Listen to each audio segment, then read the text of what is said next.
नमस्कार दोस्तों, स्वागत है आप सभी का अपने YouTube channel perfect study GS में। दोस्तों, हम लोग बिहार दरोगा मेंस का जो प्रैक्टिस सेट कर रहे हैं उसमें आज हम लोग प्रैक्टिस सेट नंबर 21 को करने वाले हैं।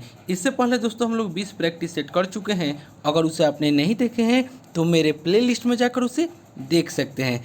दोस्तों, यह प्रैक्टिस सेट जो हम लोग कर रहे हैं यह आपको केबीसी नैनो बुक से कर रहे हैं।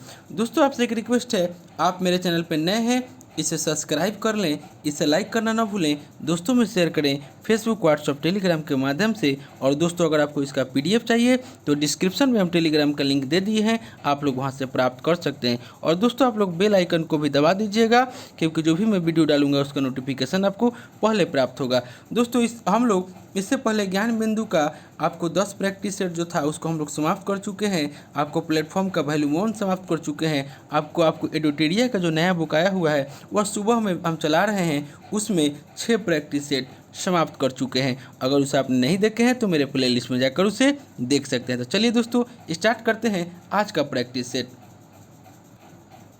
क्वेश्चन नंबर 1 में कह रहा है कि आपको यूरिया है।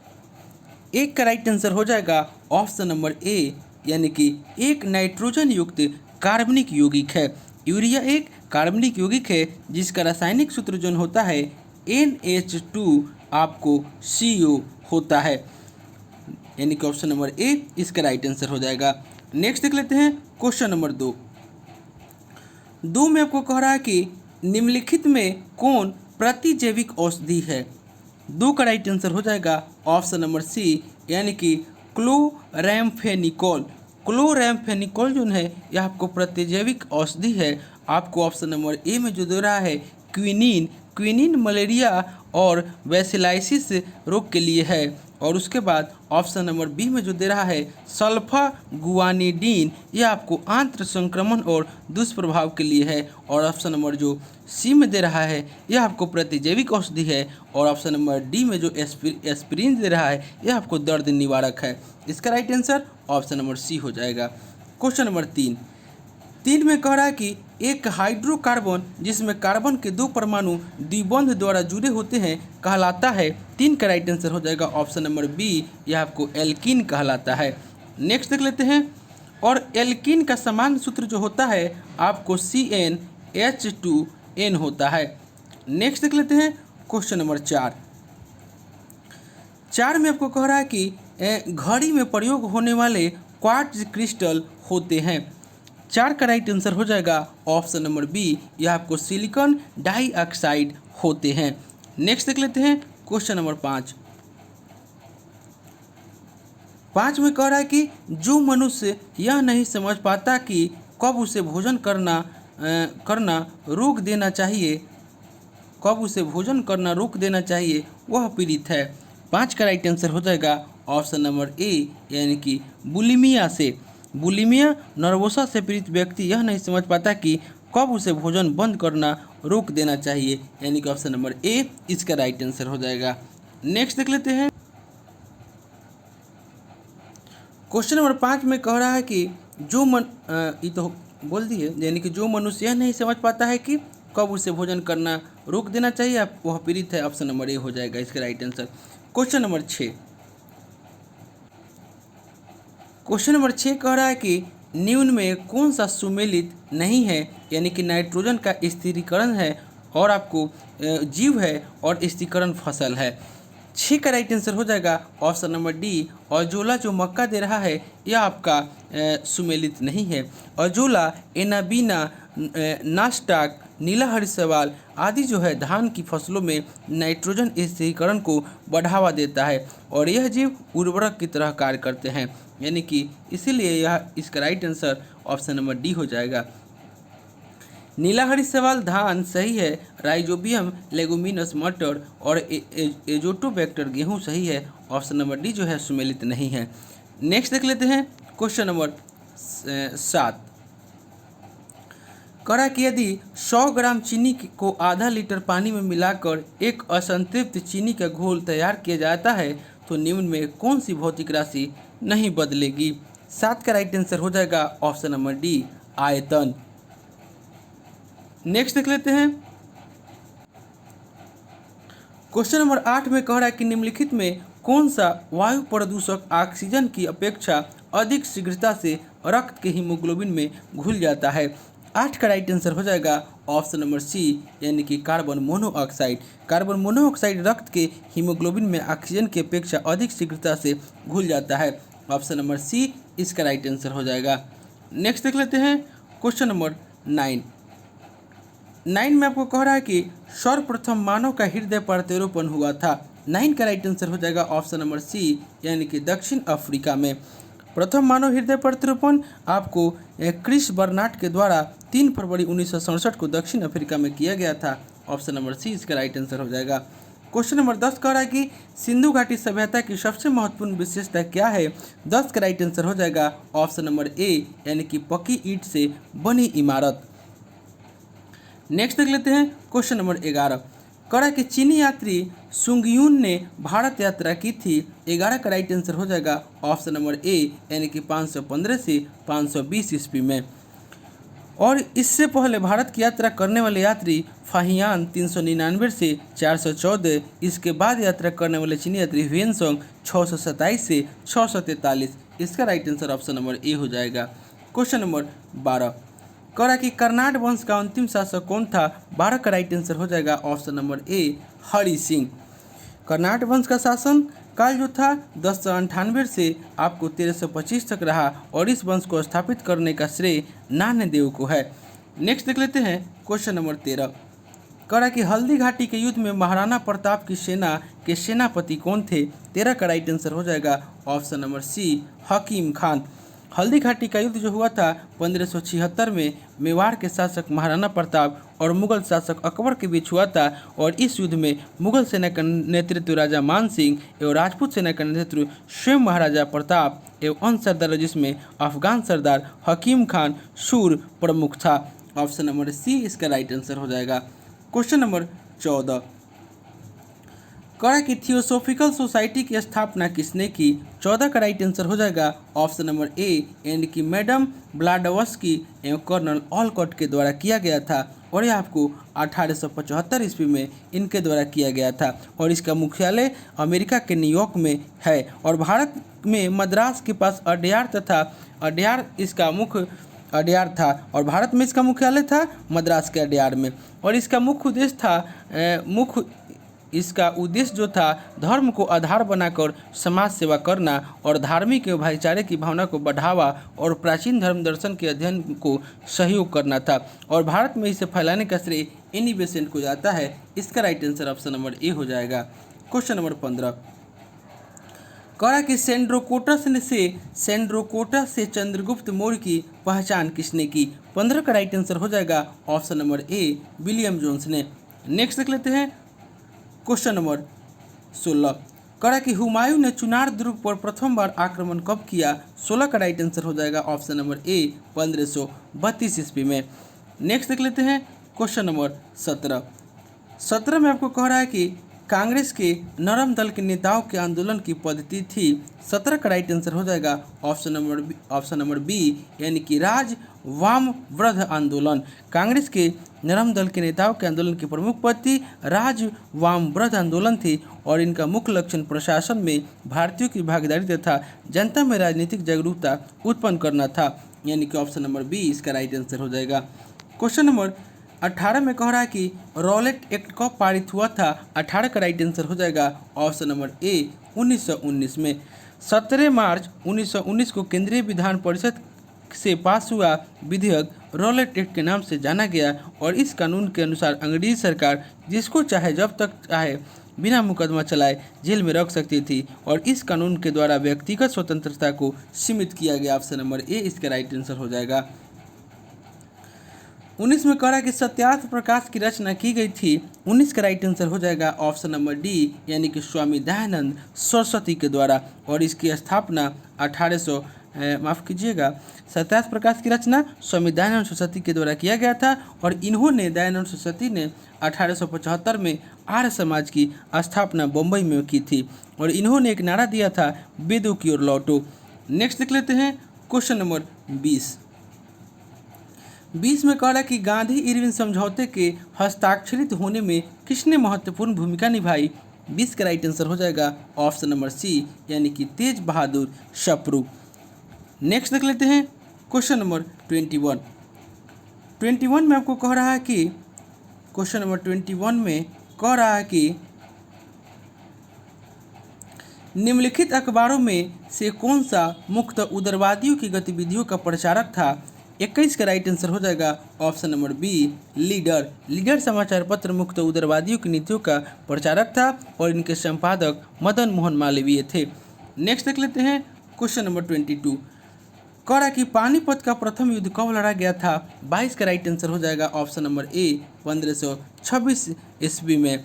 पानीपत का प्रथम युद्ध 1526 ईस्वी में लोधी वंश के अंतिम शासक इब्राहिम लोदी और बाबर के मध्य हुआ था और इस युद्ध में बाबर ने पहली बार प्रसिद्ध तुलगमा युद्ध नीति का प्रयोग किया था, तुलगमा युद्ध नीति का। और इस युद्ध में विजय के पश्चात भारत में मुगल साम्राज्य की स्थापना हुई। ऑप्शन नंबर ए इसका राइट आंसर हो जाएगा। क्वेश्चन नंबर 23 करा कि प्रसिद्ध अरबी विद्वान इब्न बतूता किसके शासनकाल में भारत आया था। 23 का राइट आंसर हो जाएगा ऑप्शन नंबर सी, यह आपको मोहम्मद बिन तुगलक के शासनकाल में भारत आया था। नेक्स्ट देख लेते हैं क्वेश्चन नंबर 24 करा कि निम्नलिखित में से कौन सी पार्टी या संगठन डॉक्टर अंबेडकर के द्वारा स्थापित नहीं किया गया था। 24 का राइट आंसर हो जाएगा ऑप्शन नंबर ए यानी कि दलित मुक्ति मोर्चा। आपको बाबा डॉक्टर भीमराव अम्बेडकर के द्वारा राजनीतिक संगठन जो था समता सैनिक दल था 1926, स्वतंत्र मजदूर संघ था 1936, the Republican party of India था 1956 और दलित मुक्ति मोर्चा अम्बेडकर के द्वारा स्थापित संगठन नहीं था। ऑप्शन नंबर ए राइट आंसर हो जाएगा। क्वेश्चन नंबर 25 करा कि निम्नलिखित में कौन शीतोष्ण घास का मैदान नहीं है। 25 का राइट आंसर हो जाएगा ऑप्शन नंबर डी सवाना।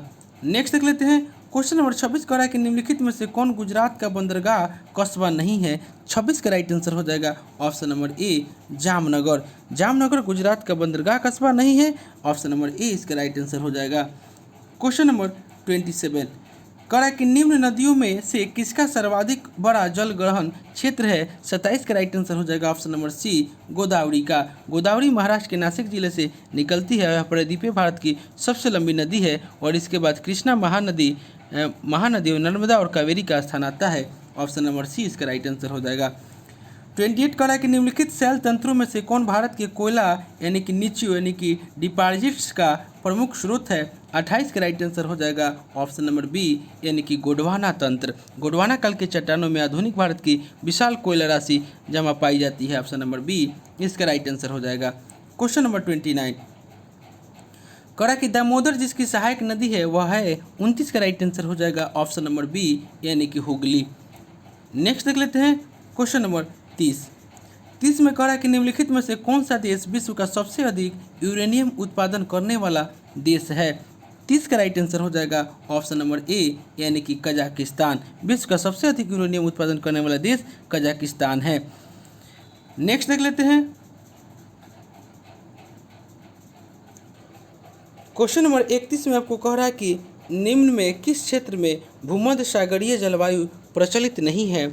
31 का राइट आंसर हो जाएगा ऑप्शन नंबर डी यानी कि पंपाज। सामान्यतः भूमध्य सागरीय के आसपास पाई जाने वाली मध्य अथवा उच्च वर्षा वाला जलवायु को भूमध्य सागरीय जलवायु कहते हैं और इस जलवायु में ग्रीष्म काल में काफ़ी गर्मी तथा शीत ऋतु में समान ठंड पड़ती है और यह जलवायु भूमध्य सागर के अलावा कैलिफोर्निया के तटवर्ती क्षेत्र, पश्चिमी और दक्षिण ऑस्ट्रेलिया और दक्षिण अफ्रीका के दक्षिणी पश्चिमी भाग और मध्य चिली में मिलती है और अर्जेंटीना के पंपाज वाले क्षेत्र में भूमध्य सागरीय जलवायु प्रचलित नहीं है। ऑप्शन नंबर डी इसका राइट आंसर हो जाएगा। 32 कह रहा है कि भारत के निम्न राज्यों में से किसे चीनी का कटोरा कहा जाता है। 32 का राइट आंसर हो जाएगा ऑप्शन नंबर ए उत्तर प्रदेश को। क्वेश्चन नंबर 33 में कह रहा है कि निम्नलिखित किस पहाड़ी पर पूर्वी घाट पश्चिमी घाट से मिलता है। 33 का राइट आंसर हो जाएगा ऑप्शन नंबर सी यानी कि नीलगिरी पहाड़ी पर। क्वेश्चन नंबर 34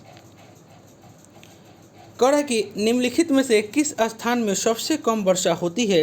34 का राइट आंसर हो जाएगा ऑप्शन नंबर सी लेह शीत मरुस्थलीय क्षेत्र होने के कारण भारत का सबसे सूखा क्षेत्र माना जाता है। ऑप्शन नंबर सी इसका राइट आंसर हो जाएगा। क्वेश्चन नंबर 35 कह रहा है कि अमृतसर एवं शिमला लगभग एक ही अक्षांश पर स्थित है, परंतु उनकी जलवायु में भिन्नता का कारण है। 35 का राइट आंसर हो जाएगा ऑप्शन नंबर ए, यानी कि उनकी ऊंचाई में भिन्नता है। ऑप्शन नंबर ए इसका राइट आंसर हो जाएगा। क्वेश्चन नंबर 36 कह रहा है कि आपको हिंद महासागर और लाल सागर को कौन सी जल संधि जोड़ती है। 36 का राइट आंसर हो जाएगा ऑप्शन नंबर ए, यानी कि बाव और मनदेव की जो है आपको जल संधि जोड़ती है, बाव और मनदेव। ऑप्शन नंबर ए इसका राइट आंसर हो जाएगा। क्वेश्चन नंबर 37 करा कि दक्षिण अमेरिका की सबसे बड़ी नदी है। 37 का राइट आंसर हो जाएगा option number B, Amazon. Amazon दक्षिण अमेरिका की सबसे लंबी नदी है तथा अपवाह की दृष्टि से संसार की सबसे बड़ी नदी है। इसकी लंबाई 6387 किलोमीटर है, जबकि दृष्टि से नील नदी संसार की लंबाई के दृष्टि से आपको नील नदी संसार की सबसे लंबी नदी है। इसका right answer option number B हो जाएगा। क्वेश्चन नंबर 38 में आपको कह रहा है 38 में कि निम्नलिखित में से कौन से प्रमुख समूहन में हमें विश्व की 2/3 जनसंख्या का मधुमक्खी छत्ते की भांति संकेंद्रण देखने को मिलता है। 38 का राइट आंसर हो जाएगा ऑप्शन नंबर सी, यानी कि दक्षिण पूर्व एशिया। नेक्स्ट देख लेते हैं क्वेश्चन नंबर 39 कहा कि भारतीय प्रमाणिक समय एवं ग्रीनविच माध्यम में अंतर पाया जाता है। 39 का राइट आंसर हो जाएगा ऑप्शन नंबर बी, 5.5 घंटे का।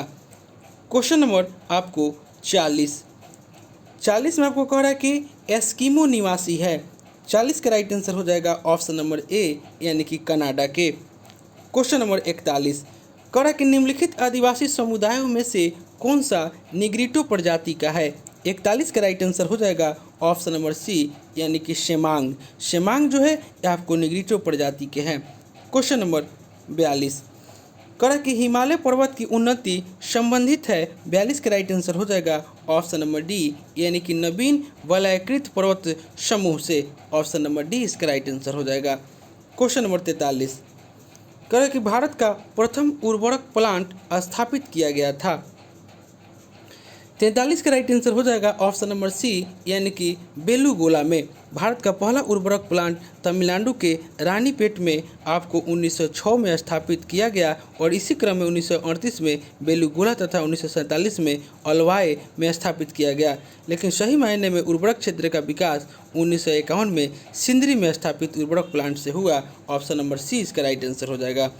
क्वेश्चन नंबर 44 में आपको कह रहा है कि सिंधु नदी की लंबाई उतनी ही है जितनी ब्रह्मपुत्र नदी की। यह लंबाई कितनी है, यानी कि 44 का right answer option number B हो जाएगा, यानी कि 2900 किलोमीटर।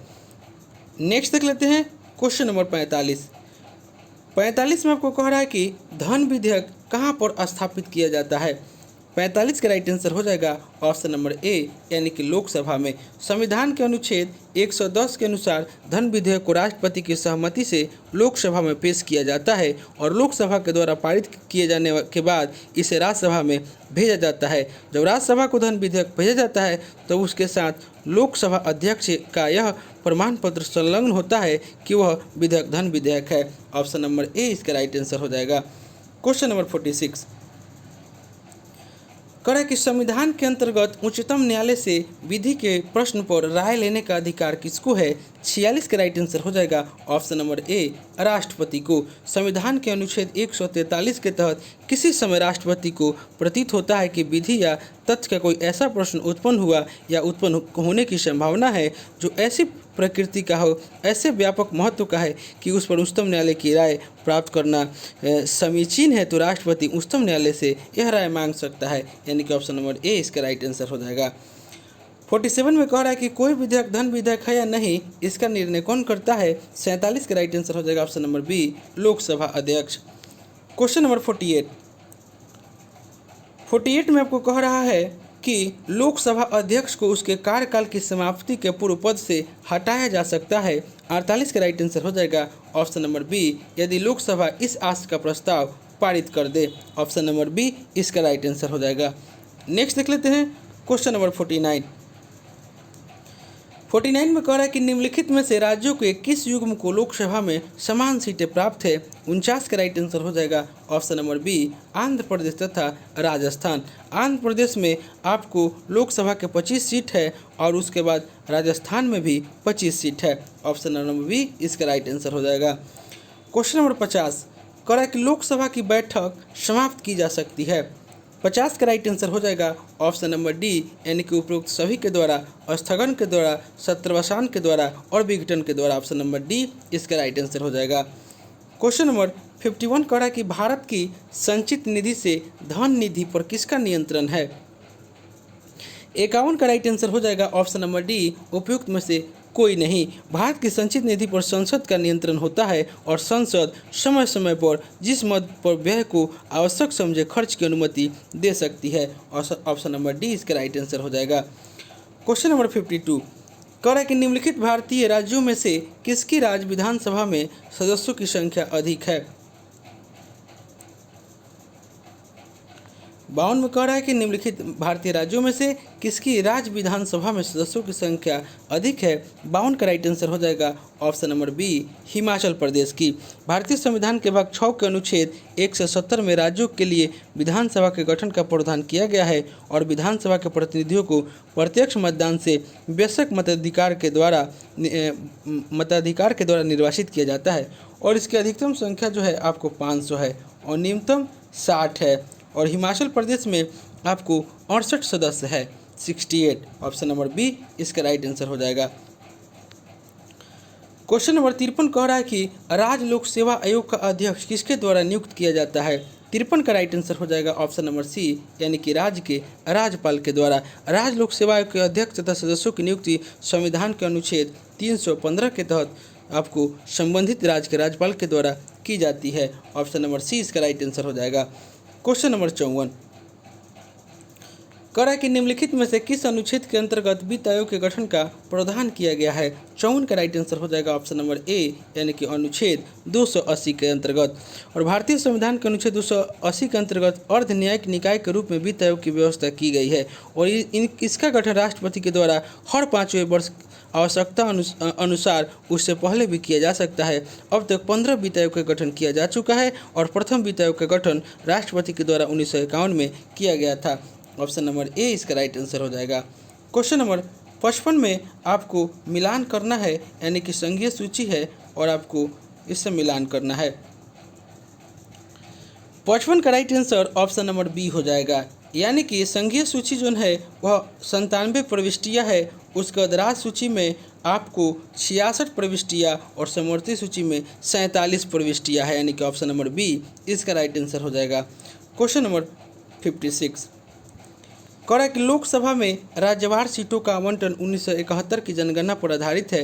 यह निर्धारण किस वर्ष तक यथावत रहेगा। 56 का राइट आंसर हो जाएगा ऑप्शन नंबर बी, 2026 ईस्वी तक।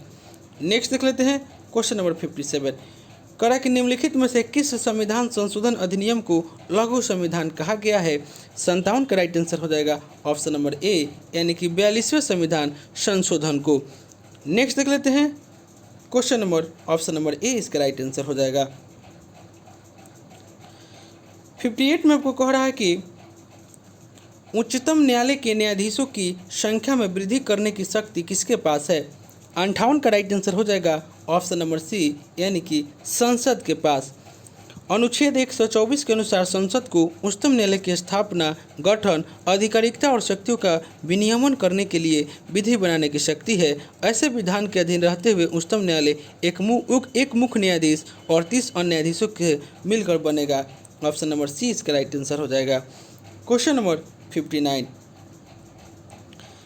में कह रहा है कि पंचायती राज को डैश के अंतर्गत स्वशासन की इकाई के रूप में संगठित किया गया। 59 का राइट आंसर हो जाएगा ऑप्शन नंबर डी, यानी कि भारतीय संविधान के 73वां संशोधन।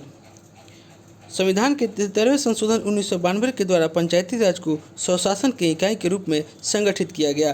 दोस्तों आपसे एक रिक्वेस्ट है, आप मेरे चैनल पर नए हैं इसे सब्सक्राइब कर लें, इसे लाइक करें, दोस्तों में शेयर करें, फेसबुक, व्हाट्सएप, टेलीग्राम के माध्यम से। क्वेश्चन नंबर 60 में आपको कह रहा है कि भारतीय संविधान में राज्य के नीति के निर्देशक सिद्धांत को समावेश करने का उद्देश्य क्या स्थापित करना है। 60 का राइट आंसर हो जाएगा ऑप्शन नंबर बी यानी कि सामाजिक लोकतंत्र। और नीति निर्देशक तत्व संविधान के भाग 4 में अनुच्छेद 36 से 51 के अंतर्गत आता है। नेक्स्ट देख लेते हैं क्वेश्चन नंबर 61 में कह रहा है कि हमारे राष्ट्रगीत के संक्षिप्त स्वरूप को त्यौहार के अवसर पर बजाने के लिए लिया जाने वाला समय है 61 का राइट आंसर हो जाएगा ऑप्शन नंबर डी यानी कि 20 सेकेंड। नेक्स्ट देख लेते हैं क्वेश्चन नंबर 62 में कह रहा है कि लोकसभा अध्यक्ष के पद पर चुने गए प्रथम दलित थे 62 का राइट आंसर हो जाएगा ऑप्शन नंबर सी यानी कि GMC Balayogi. Option number C इसका राइट आंसर हो जाएगा। नेक्स्ट देख लेते हैं क्वेश्चन नंबर 63 में आपको कह रहा है कि संस्थाएं और संघ बनाने का अधिकार किस प्रकार का अधिकार है 63 का राइट आंसर हो जाएगा ऑप्शन नंबर बी केवल नागरिकों के लिए सुनिश्चित स्वतंत्रता है। ऑप्शन नंबर बी इसका राइट आंसर हो जाएगा। क्वेश्चन नंबर 64 कह रहा है कि एक व्यक्ति ग्राम पंचायत की सदस्यता के लिए चुनाव लड़ना चाहता है, उसकी उम्र कितनी होनी चाहिए 64 का राइट आंसर हो जाएगा ऑप्शन नंबर सी यानी कि 21 वर्ष या उससे ऊपर की होनी चाहिए। नेक्स्ट देख लेते हैं क्वेश्चन नंबर 65 में कह रहा है कि घाटे की वित्तीय व्यवस्था का अर्थव्यवस्था पर क्या प्रभाव पड़ता है 65 का राइट आंसर हो जाएगा ऑप्शन नंबर सी यानी कि मुद्रा आपूर्ति में बढ़ोतरी। ऑप्शन नंबर सी इसका राइट आंसर हो जाएगा। नेक्स्ट देख लेते हैं क्वेश्चन नंबर 66 में कह रहा है कि निम्नलिखित में से कौन और भारत में तेल की कीमतों का निर्धारण करता है 66 का राइट आंसर हो जाएगा ऑप्शन नंबर डी यानी कि तेल कंपनियां।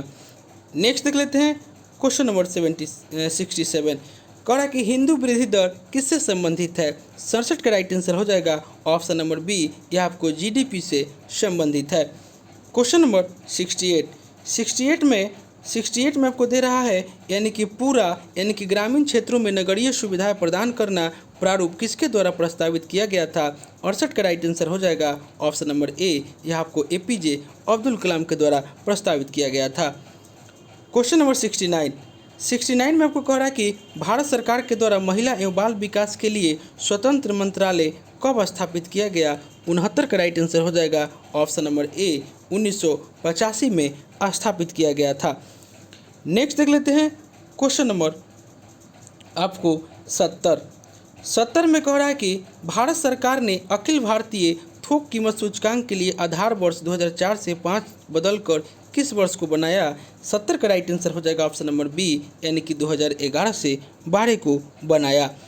नेक्स्ट देख लेते हैं क्वेश्चन नंबर 71 में कह रहा है कि काली क्रांति संबंधित है 71 का राइट आंसर हो जाएगा ऑप्शन नंबर सी यानी कि कच्चा तेल का उत्पादन से संबंधित है। काली क्रांति यानी कि पेट्रोलियम से संबंधित है। ऑप्शन नंबर सी इसका राइट आंसर हो जाएगा। क्वेश्चन नंबर 72 में आपको सूची 1 और सूची 2 को मिलान करना है। देख लेते हैं इसका राइट आंसर। आगे इसको हम लोग मिलान कर देते हैं।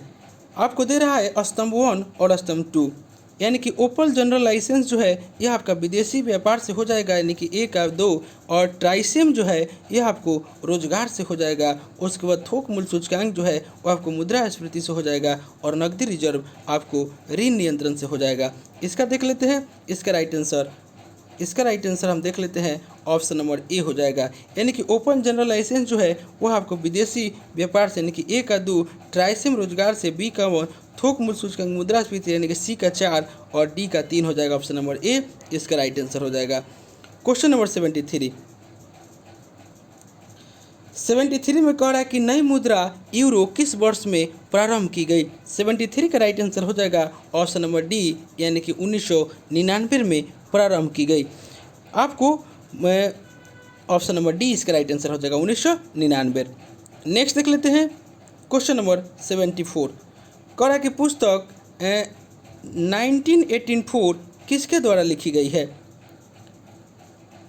1984 किसके द्वारा लिखी गई है 74 का राइट आंसर हो जाएगा ऑप्शन नंबर सी यह आपको जॉर्ज ऑरवेल के द्वारा लिखी गई पुस्तक है। 75 में कह रहा है कि अंतर्राष्ट्रीय आर्थिक सहयोग में किसे तीसरे स्तंभ के रूप में जाना जाता है 75 का राइट आंसर हो जाएगा ऑप्शन नंबर सी यानी कि विश्व व्यापार संगठन और इसकी स्थापना 1 जनवरी 1995 को किया गया था और इसका मुख्यालय जेनेवा में है। नेक्स्ट देख लेते हैं क्वेश्चन नंबर 76 कह रहा है कि IRDP का मुख्य उद्देश्य है 76 का राइट आंसर हो जाएगा ऑप्शन नंबर डी, यानी कि ग्रामीण विकास और निर्धनता आपको निवारण, माफ़ कीजिएगा, ऑप्शन नंबर डी ग्रामीण विकास और निर्धनता निवारण जो है IRDP का मुख्य उद्देश्य, ऑप्शन नंबर डी इसका राइट आंसर हो जाएगा। क्वेश्चन नंबर 77 कह रहा है कि अर्धरोजगारी की समस्या कृषि क्षेत्र में पाई जाती है, इसे सही ढंग से परिभाषित किया जा सकता है जब लोग, यानी कि 77 का राइट आंसर हो जाएगा 77 का राइट आंसर हो जाएगा ऑप्शन नंबर सी, यानी कि उससे कम कार्य करते हैं जो वे करने में सक्षम है। इस ऑप्शन सी इसका राइट आंसर हो जाएगा। क्वेश्चन नंबर 78 कह रहा है कि विश्व एड्स दिवस निम्नलिखित में से किस तारीख को मनाया जाता है। 78 का राइट आंसर हो जाएगा ऑप्शन नंबर डी 1 दिसंबर को। क्वेश्चन नंबर 79 में आपको कह रहा है कि ब्लू चिप कंपनी क्या है। 79 का राइट आंसर हो जाएगा ऑप्शन नंबर बी, यानी कि ब्लू चिप कंपनी आर्थिक रूप से बहुत मजबूत होती है, यानी कि ऑप्शन नंबर बी इसका राइट आंसर हो जाएगा। क्वेश्चन नंबर आज का अंतिम क्वेश्चन 80 में कह रहा है कि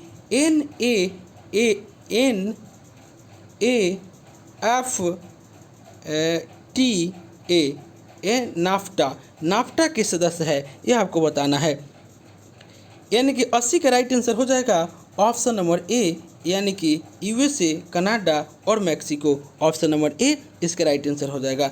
तो दोस्तों यह प्रैक्टिस सेट जो हम लेकर आए थे, यह आपको बिहार दरोगा मेंस का प्रैक्टिस सेट नंबर 21 था। इससे पहले हम लोग 20 प्रैक्टिस सेट कर चुके हैं। अगर उसे आपने नहीं देखे हैं तो मेरे प्लेलिस्ट में जाकर उसे देख सकते हैं। दोस्तों यह प्रैक्टिस सेट हम लोग KBC नैनो बुक से लेकर आए हुए थे।